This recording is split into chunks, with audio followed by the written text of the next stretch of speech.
The midnight train breathed like an old giant, every wheel grinding along the track with a steady metallic rhythm. I sat in the corner of the carriage, where the dim yellow bulbs hummed, casting a tired glow over scratched windows and half-empty seats. It was late enough that the world outside looked erased. Black fields rolling past, sky stitched with nothing but silence. That's when the stranger climbed aboard. The door closed behind them with a muffled slam, and the chill from outside clung to their coat. My eyes lifted without intention, and theirs caught mine, as if we'd been aiming for this moment all along. A gaze too steady, too unhurried.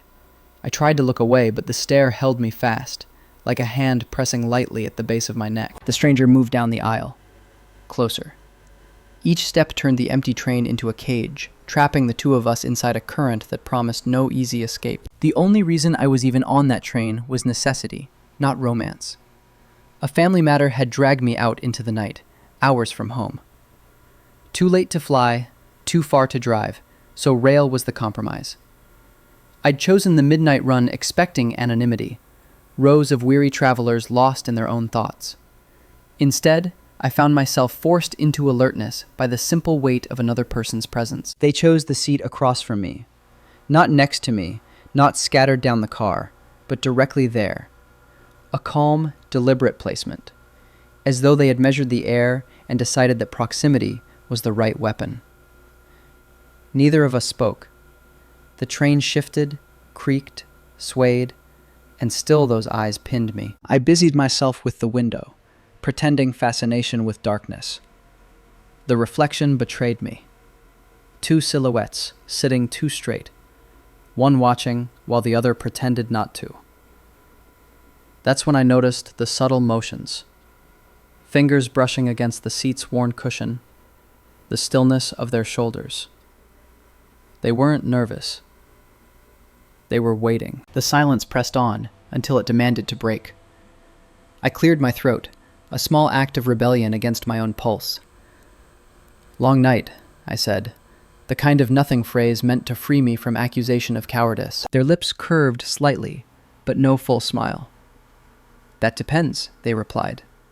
"Long for what?" Hearing their voice was like stepping from shade into fire, smooth, restrained, threaded with something teasing. I found myself leaning in, though I wasn't sure toward what. "I'm headed out of town," I said quickly. Words tumbled, filling space before it swallowed me. "Visiting family." They watched, head tilted as if tasting my explanation. "Then maybe it's not a long night. Maybe it's exactly the night you needed." That answer left me bare. Was it observation or provocation? I couldn't decide, but the carriage felt smaller. Their knee, just a breath too close to mine, became its own universe. The rattle of tracks deepened our cocoon. Nobody else stirred. The other passengers slumped unconscious or disappeared altogether. I kept telling myself, caution. Strangers are puzzles with missing pieces. But desire crept in, like leaking warmth from an unseen vent, slow and undeniable. I tried again. "Do you take this train often?" That earned me a full pause. They leaned back, eyes still locked. "Do you want the truth?" The bluntness snapped me quiet. I nodded. "No," they answered, "but tonight felt right." Felt right.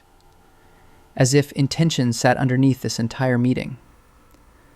My heartbeat tagged along with the sound of iron wheels.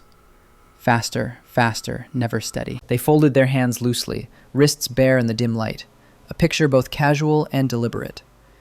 Their silence was not empty. It had weight. Every second I didn't speak, I felt pulled closer to admitting I wanted to know them. "So why here then?"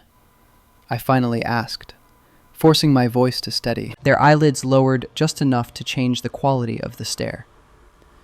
"Because sometimes the person you need is already waiting by the window." A shiver slipped down my spine. Their words were too tailored, too exact. Yet I wanted to believe them, even though belief made no sense. We stayed suspended in that moment. Two strangers crossing the thin wire between curiosity and danger.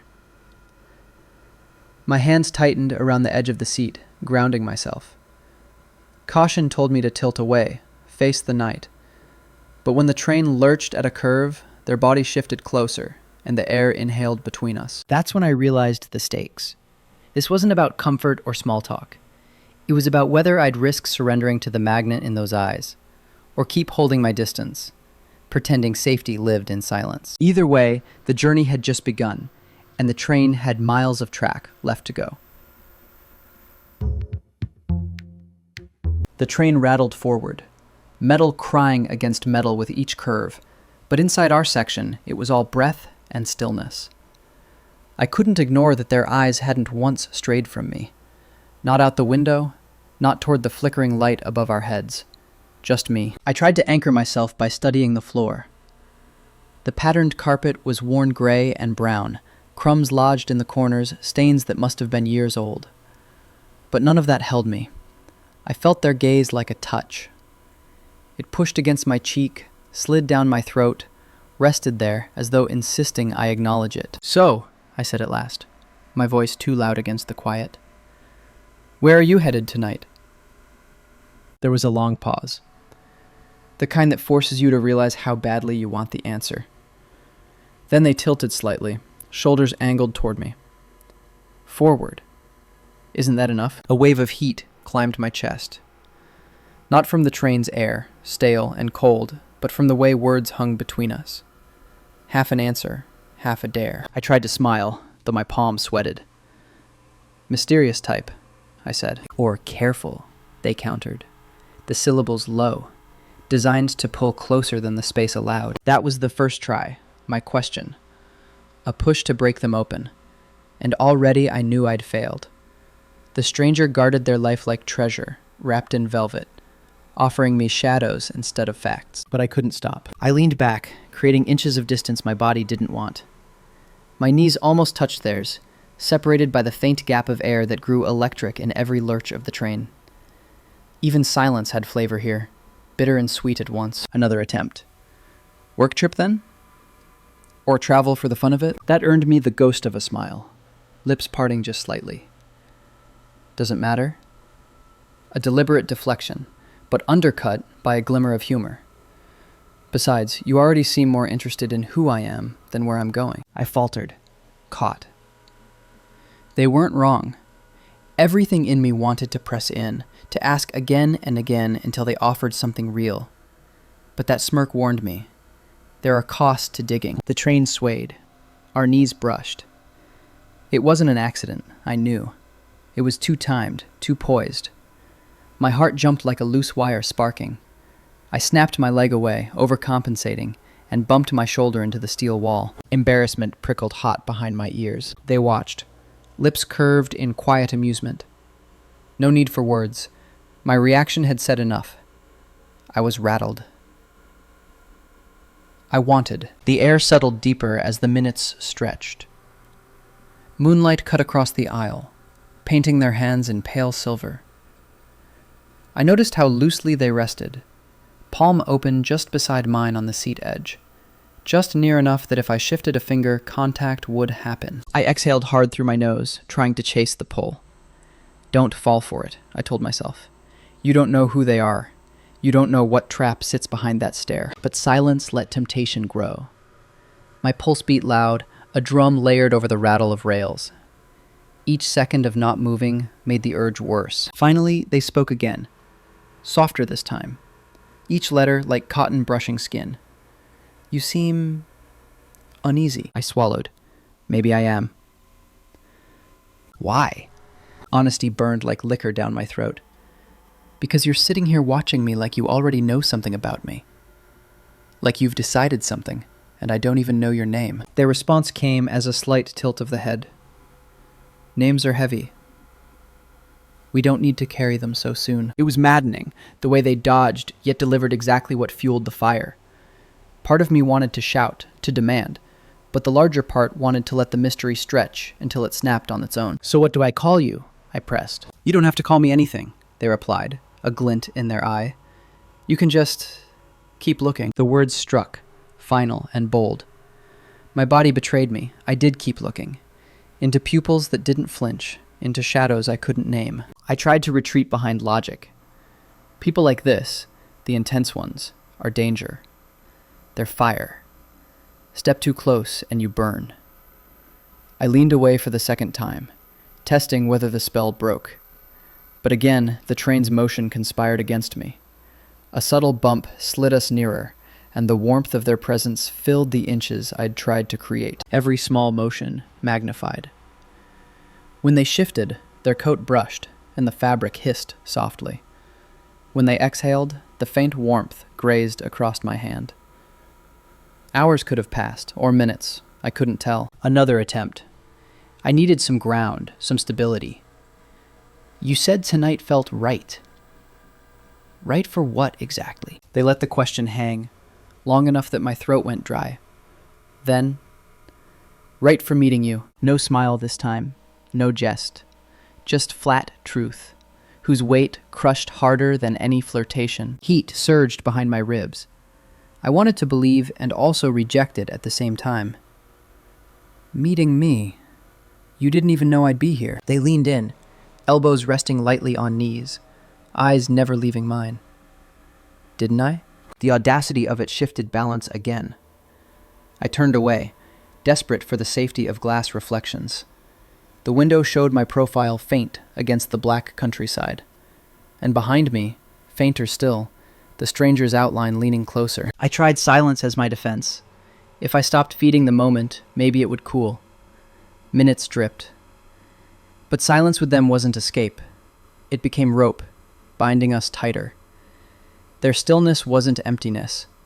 It was a promise waiting to be collected. When the train jolted for a signal change, their hands slipped closer, brushing the back of mine in the chaos.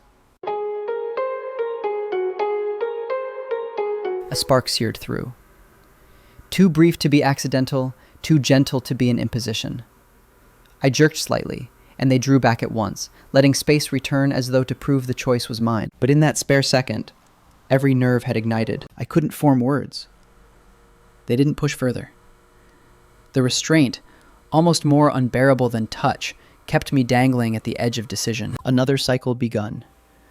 I forced myself to play cold. You enjoy this? Teasing people? Their answer came slow, deliberate. No, not people. Just you. My chest squeezed tight.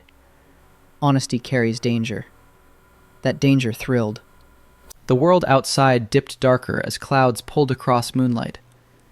Inside, the bulbs glowed weak, swaying overhead, painting our faces half gold, half shadow. Then the train slowed. Not a stop on the schedule, not a city station. Just a gradual drag, brakes squealing in protest. We looked at each other, eyes sharp as knives in the dim. What's going on? I murmured. They didn't move. Maybe, they said quietly, this is when you decide. The train crawled against stillness, finally halting in the dark stretch of countryside. For a heartbeat, the air stilled. No sound but the fading hiss of iron cooling. Passengers around us barely stirred, lost in sleep or locked in other cars. It was just us, seated across from each other, breath heavy, eyes unmoving. I realized then, no matter how many times I tried to retreat, I was already tangled in the pull. And with the train stopped, chance itself had dropped the curtain around us. The stillness outside the window became another presence in the carriage. Fields stretched black and endless, only the faint outline of trees moving as shadows against darker sky. Inside, the air thickened. The bulbs overhead cast more shadow than light, every sway of the train making our faces flicker from clarity into half-hidden silhouettes. The stranger leaned forward, elbows balanced on knees, closing the distance as if the stop itself demanded it. Their face drew nearer, sharp edges softened by dim light. Our eyes locked like magnets caught in orbit, neither able to turn away. Each second pressed harder against my chest until I swore even breathing would expose me. What are you searching for in me?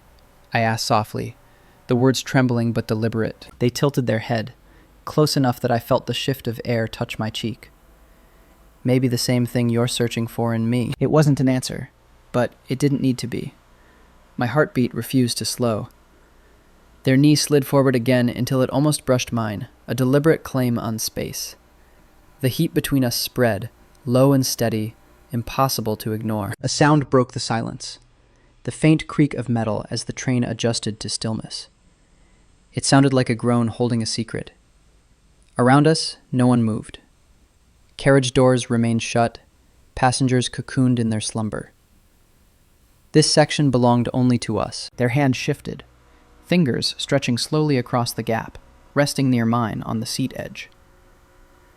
Just close enough that the warmth radiated on my skin without contact. I froze with awareness. Each nerve began to anticipate what had not yet happened. I gripped my knees, grounding myself. But then their fingers brushed mine, barely, a passing current. I inhaled sharply, betraying myself. They did not pull away. Instead, they let that trace linger, feather light, before settling back into stillness. Every moment until now had dragged me forward, resisted by my own caution. But under the hush of countryside silence, every defense collapsed. I leaned forward without realizing it. Their eyes shifted, closer, sharper. "You feel it, don't you?" they whispered. I couldn't lie. A nod betrayed me. Their face hovered an arm's length away, shadows playing across their cheekbones. I noticed meaningless details, the faint scar by their eyebrow, the way their lips parted when they exhaled, as if cataloging proof they were real. Then they leaned closer. Inches vanished. A breath passed over my mouth, soft and charged. My pulse pounded so loud I was sure they could hear it. "You're not afraid of me," they said, almost teasing. Maybe I should be. That earned a small smile. But you're not. That's why you can't look away. The truth of it struck. I hadn't looked away since the moment they boarded. Even now, the thought of turning aside felt impossible. I was tethered. I reached for their name again, desperate, whispering, "Tell me." They shook their head gently, silencing me. Not yet. And then their hand slid across my wrist. Not holding, only resting against my skin, feather light but undeniable. Electricity spiked up my arm, rattling reason apart. My lips trembled with a question that dissolved before voice. Their eyes bore closer. "You already know enough," they murmured. I didn't answer. Because maybe I did. Maybe name, history, background, all of it was less than the truth of this moment. Connection so magnetic it bent every rule. The choice burned, lean in or push away. My body chose before my head could vote. I shifted, inches closing, faces barely apart. My breath hit theirs, warm mingling with warm. Their eyelashes lowered. "Do you want this?" Instead of words, I met their mouth halfway, slow, tentative. The first touch wasn't urgent. It was a confirmation, careful and trembling. Their lips were soft, warm against mine, carrying the weight of every long stare that had led us here. For a second, I thought I might dissolve. Then they pressed closer, deepening it, and the carriage ceased to exist. My hands loosened from restraint, drifting until they grazed their sleeve. That tiny contact anchored me, told me it was real. The kiss broke as suddenly as it began, leaving the air thick and ragged. Our foreheads nearly touched. Breaths collided. They whispered then, voice near soundless. "Some things can't wait." I almost asked what things, but their tone told me not to shatter it with analysis. Instead, I searched their eyes, and in the shadowed glow I thought I glimpsed something sudden. Fragility, even sorrow. It vanished quick as it came, replaced by intensity again. The train below us exhaled a long shudder, gears clanking. Motion returned. We both lifted our heads slightly as the wheels began to grind forward. The spell broke only enough to remind us the world hadn't disappeared. They sat back slowly, still watching me with that unyielding focus, lips parted as though still tasting the silence we'd stitched between us. As the countryside slipped backward again, I realized the moment had folded into memory already. Yet its echoes pulsed sharp inside me, and the stranger, my stranger for this night, was still there, still close, still unfinished. The train pushed ahead again, wheels hammering against the tracks as if nothing extraordinary had happened. But I knew better. My lips still tingled from the kiss, and every nerve hummed as though I had been rewired in those suspended minutes. The stranger pulled back just enough to settle into the seat again. Not gone, just out of reach. The sense of distance intentional. Their gaze lingered, though, unwavering. A tether strung tight between us. I wanted to move closer, but restraint had changed its texture. Now it wasn't denial, it was anticipation. For the first time since they boarded, I let silence sit without fighting it. No forced questions, no nervous deflections. Just the beat of wheels and the memory of touch. And somehow, that silence became even more intimate than the kiss itself. Finally, under the sway of shadows, they spoke again, voice soft. "You'll think about this moment, won't you?" I nodded, no hesitation. Probably more than I should. They tilted their head, a gesture somewhere between affection and warning. Good. Some encounters aren't meant to be forgotten. They're meant to remind you. Remind me of what? I asked. That you're alive enough to want. Alive enough to risk. The words lodged deep. I sat back, breath caught in my throat. Because hadn't that been my fight all along? To protect myself from the unknown, when every part of me had been starving for connection? I studied them under the dim glow, searching for something permanent to hold. But they remained a riddle, wrapped in silence. What shone brighter was what they had stirred. Vulnerability, yes, but also a truth about my own hunger to feel, to dare, to lean in when the easier choice was to retreat. As the train barreled toward the next city, the reflection in the window showed me two figures side by side, shadows overlapping in subtle defiance of distance. I realized my life until now had felt like the rails, set, fixed, predictable. Tonight, one stranger had bent that line, even if for only a few miles. I closed my eyes briefly, inhaling the faint scent of winter fabric and metal air. Gratitude flickered through my chest. Gratitude not because I understood them, but because I allowed myself to stop running from possibility. When I opened my eyes again, they were still watching. Always watching. A faint trace of a smile curved their lips, as if they had heard my thoughts without needing words. And that was enough. The hours blurred until the train eased again, brakes screeching as dawn grayed the edges of the horizon. One by one, passengers stirred, rubbing eyes, gathering bags. The ordinary world returned, but nothing about me felt ordinary. When the carriage doors finally hissed open, the stranger rose first. They lingered only briefly, eyes holding mine in that final unbroken thread. No parting phrase. No name. Just a look that carried everything we hadn't dared to say. And then they stepped off the train, their shadows slipping into the crowd, until even the back of their coat vanished. I sat frozen, breath shallow, watching the empty doorway long after it closed. What remained was a truth I couldn't shake, that sometimes the most powerful encounters aren't built to last a lifetime.